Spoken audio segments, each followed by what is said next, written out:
Hi everyone, this is Mohit Bhandar. Welcome to OrthoPod. This is a podcast where we're going to be chatting with numerous individuals, and today we are grateful to have Dr. Brad Petrisor, a long-term colleague and friend of mine. Brad, why don't you introduce yourself? No, I'm nervous all of a sudden. I know. Brad Petrisor is my name. I work at the Hamilton General Hospital. I do orthopedic trauma. I've been working with Mohit since we were residents and trainees together, and that would have been probably 20 years ago. We started 2003 at MAC, so prior to that. And then we were residents before that. So there you go. Yep.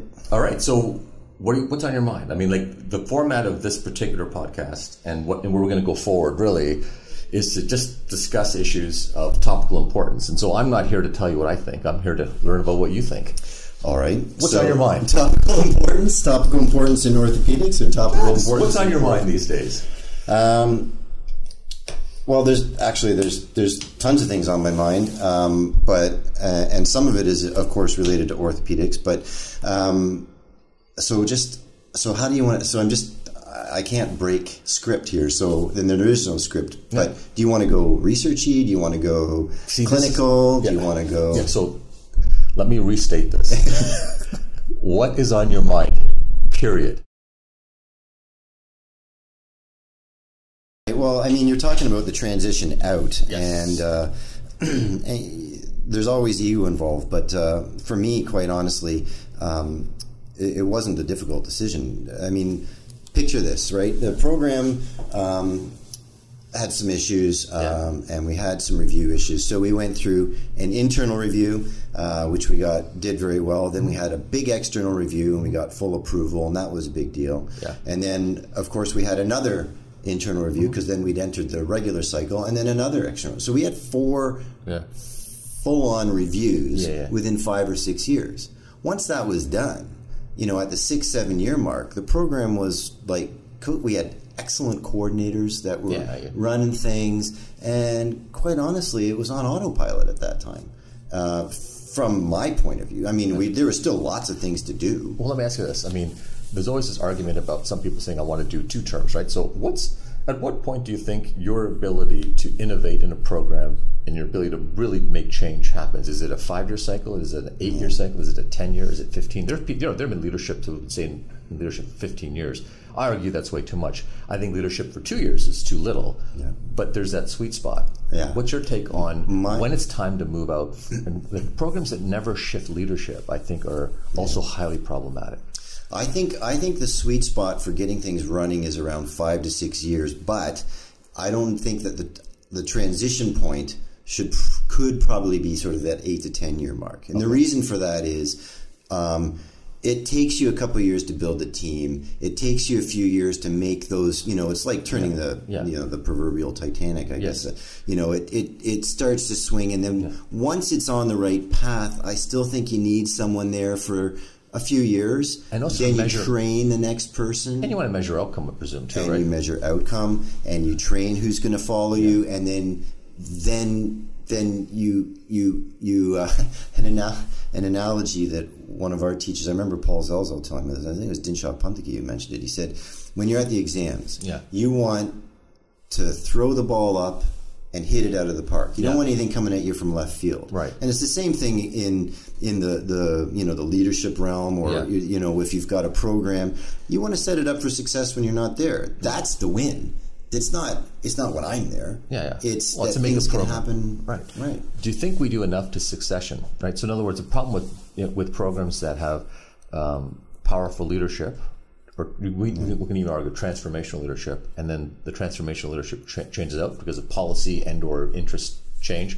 The program is left sometimes with a bit of a gap or a void until new leadership is developed. Right. What's the do we do that well enough? Like, do we get folks in early enough to help them through that process of making sure that there's a very, very smooth transition of leadership?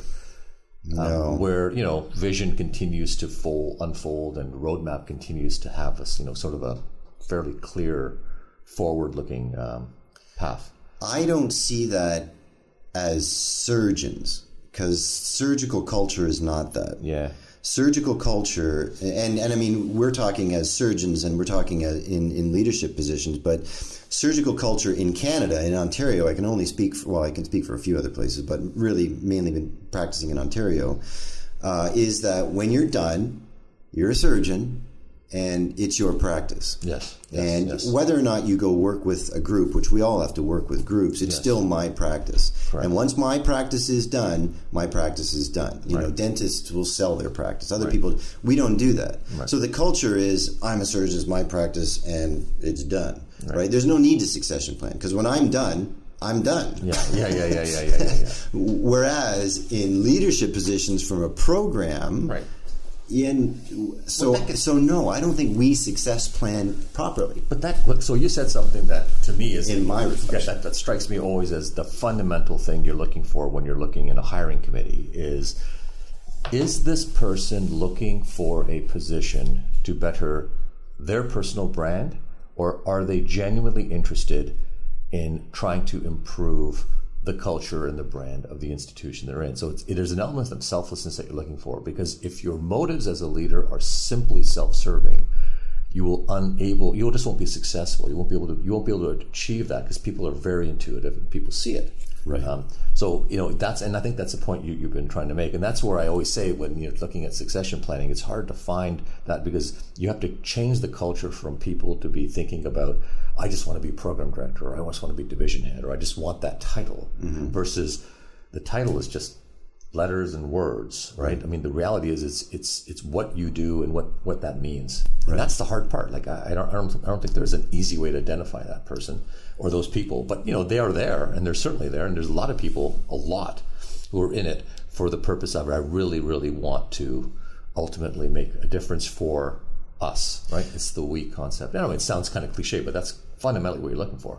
Yeah, but it's not cliche. I mean, and I'm not a business person at all, but I see, I reflect on what my uncle did. You know, he worked for a company for years, and he started, at the one level and worked as, right. And so I potentially see businesses as training the individuals over the time and to succeed. And then there's always little things at the end, but that's not surgical culture necessarily, or I don't even know if it's university culture, because everybody moves to the new position.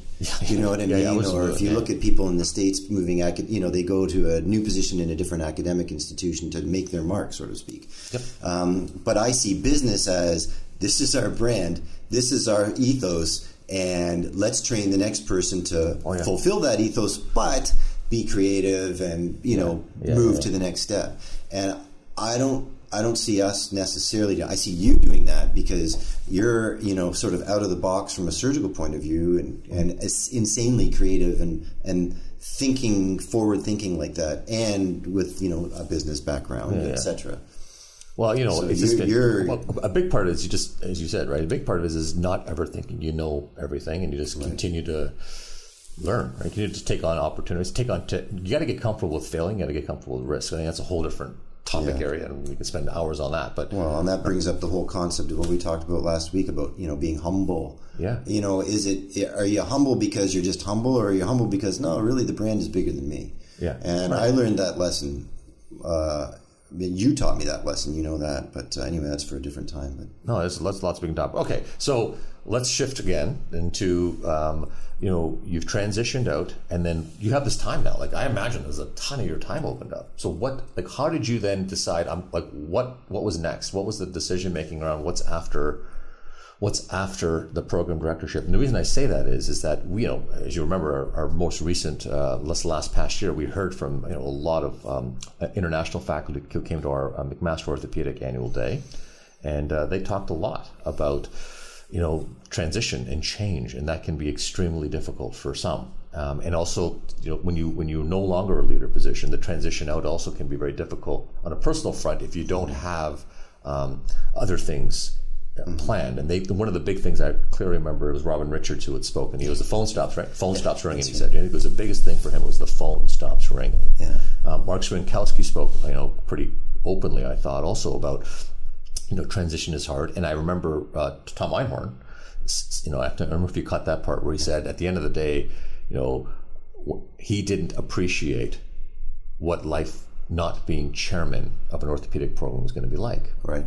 So it was like, these are three people who all have, I mean, every possible way, have had every measure of orthopedic or an academic success one could. You know, think about when you're, let's say you're starting out as a medical student and you get in your first year, and here they are saying, be careful, right? There's still lots of challenges ahead. How did you kind of work your way through the transition? Well, I enjoyed it, actually. I enjoyed it when the phone stopped ringing a little bit. Although, you know, everybody has a bit of an ego, and the part of me was like, doesn't no one, anybody care what I think anymore? But no, I enjoyed it, because last year I got a chance to do more traveling and spend more time also doing stuff with the kids. Yep. And that was important because they had a really big year. And as much as they're teens, you know, and I joke about it, my kids are teens. And you know, I'm not sure they always want dad around, but I joke about that because now's a really important time, I think, to be around. Absolutely. And anyway, they had a big year, and so that was really good. And I got to do some traveling. So traveling's easier when the kids are older too, because you know, they're on their iPads. So if I you know, it's like if you FaceTime for a few days, you're actually talking to them more sometimes on FaceTime than, yes. Oh, yeah. than when they're in their room. Absolutely. Children, if you're listening. Anyway, Kaya wants she's trying to bargain with me to get the iPhones at X. Oh yeah. Right. I'm thinking, are you crazy? You want the iPhone X? You want the iPhone X? On what purpose is an 11-year-old need an iPhone X? Yeah, that's right. But is it that much better than the 10 or the 9? You know what it is, right? Yeah. But that's the debate we're having. We're not having a debate about, well, you know, anything normal things, but I guess this is normal now, right? That's right. And when can I start my YouTube channel, Dad? And Musically and TikTok and all that other stuff. Yeah, Instagram's a big one for her too. So, but they're all no. Yeah, that's right.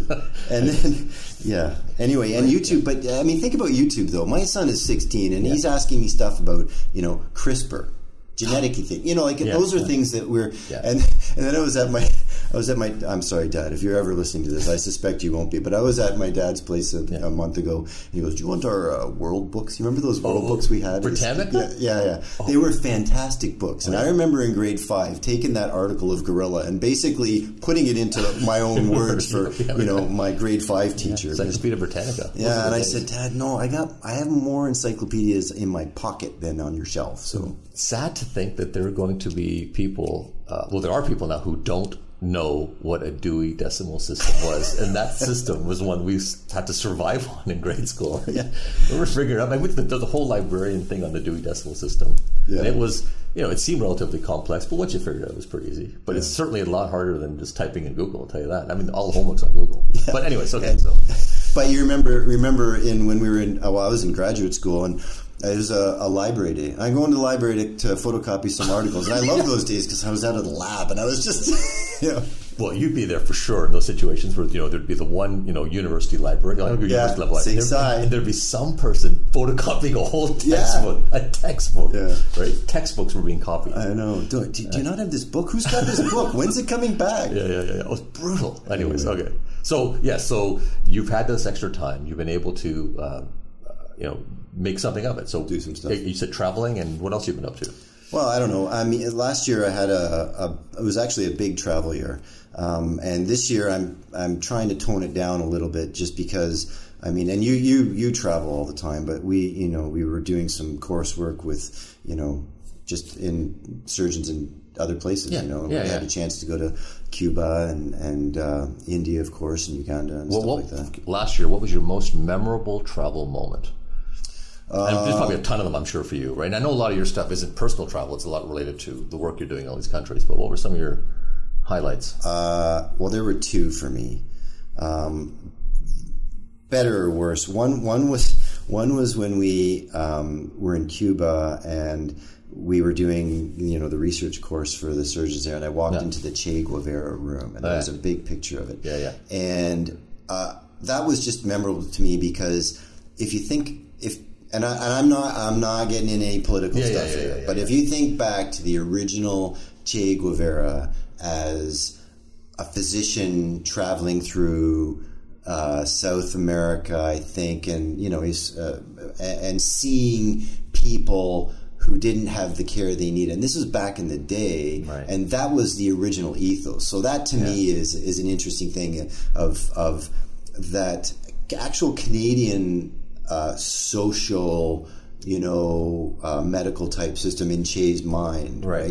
Now, again, I'm not going to start making any political comments here, but that was interesting. The second one was at the Ugandan, the Orthopedic Society of Uganda meeting, and it was just it was a fantastic meeting. It was just a great meeting. But you were invited as a member, as a guest member, right? Yeah, so I had a chance to join the society last year, and actually there was another member, but there gets to be too many. But it was just, this is a society that's now really pushing agendas, really passionate, great young people, and just looking to make collaborations and change. And it was a great meeting, and we had faculty from Japan and myself and local faculty in South Africa, and it was just really it was a positive, it was just a positive time to be with colleagues. So much of the traveling you're doing, is it reinforcing why you did orthopedics? Like sometimes when you travel, you get a different perspective of the same thing you do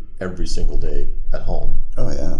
Oh, for sure. It's an obvious, right? Like, same thing with me. the perspectives you get from travel and interacting with people. I feel sad for those individuals who don't get those opportunities to, within orthopedics or within your career, to travel and meet other people in your career paths or the allied paths in which you realize there's just so many new ideas. And if, you always say, well, how do you come up with some of these ideas? It's because I'm on the ground all the time, interacting with people and learning and taking notes and understanding their concerns, because I think there's always this perception that that the world places certain value judgments, certain countries or certain people's views are somehow hierarchically more valued than other views. And I think when you put everyone when we should, which is the uniform way that views should be equally evaluated, and merit comes in every possible form. Right. And so from my perspective, that simple approach of truly listening, and I know you do a lot of that, and understanding perspectives changes.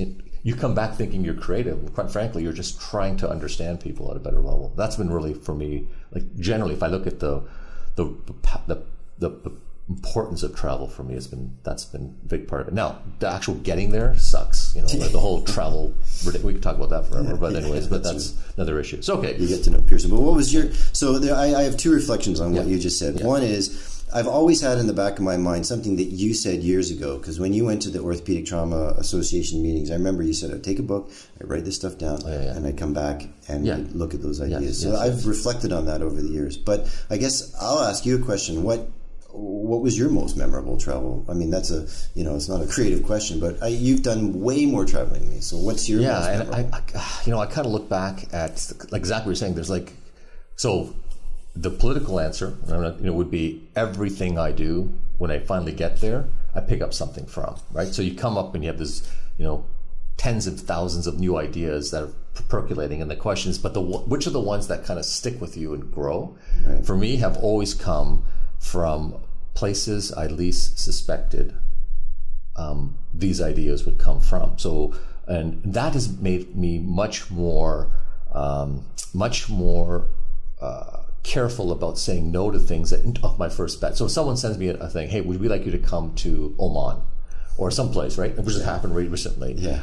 I don't make an initial judgment of yes or no. Because sometimes you say yes too early or you say no too early, you're not really making an informed decision. I just sit on it and I think about it. And then generally, every single time I have said yes, whether it's, going to South India, whether it's going to somewhere in China, whether it's going, to the Philippines, anywhere else, right? South America, wherever it may be, it has been always focused around the times that I went where I was initially thinking, my initial gut was no, but I went, turned out to be the absolute best. So part of it for me has been becoming much more open to thinking through when I want to, how I want to, more open to even thinking about my own judgment. I'm not articulating this well, but it's more the being careful that my initial gut instinct may not always be right. And now you always think, well, gut instinct's always right. You shouldn't just, I'm not going to go, or I don't feel it. And usually when I say no to something, it's rarely for I always say it's really for the right reasons in my head when I reflect back on it. It's often just for convenience. Oh, I just don't feel like traveling, or I just don't really want to go, or, I've been traveling a lot, I don't want to do this. And those are personal health and other reasons. Yeah, but when do you listen to that? So how do you make that decision? Because I saw that, the meeting's December 4th. Yeah. If I'm not mistaken. Yeah, it's SciCot. Yeah. And you're going to go. Yeah, and the reason I'm going to go is one big thing is that the people and the organization I've gotten to just recently know, I think in earnest are trying to do some really important things. And, I'm just curious about learning from this multinational group of people who I think in many ways, when I was at the SciCot meeting, take it or leave it for what people think about the SciCot meeting, when I was there, I felt a genuine sense of an international collaborative. Same way you go to Felt in Uganda, where just you're feeling people energized. And all we're all looking for is how do we actually, we're looking for the glue. How do we make some of this stuff happen?